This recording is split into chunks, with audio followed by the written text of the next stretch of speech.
panguna po, si Elder Elaine Teacher. Amen. Praise the Lord. Praise the Lord, glory to God.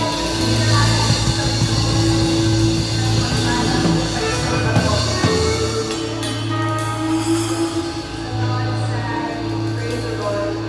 Tunay na minamahal ang Diyos sa iyong buti sa bawat isa. Praise the Lord, sapagkat sa kabila ng ating maraming mga pagkukulang, siya'y nananatiling mabuti at tapat sa bawat isa sa atin.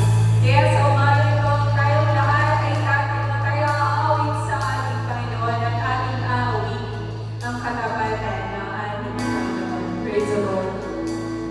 Glory to God, tayo patuloy na magpupuri sa ating Diyos sa buhay. Glory to God. Ating namnamin ang bawat salita ng kantang ating aawit.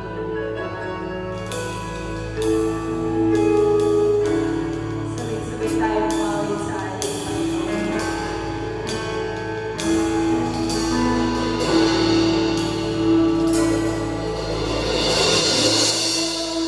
Kay buti na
Luwalhati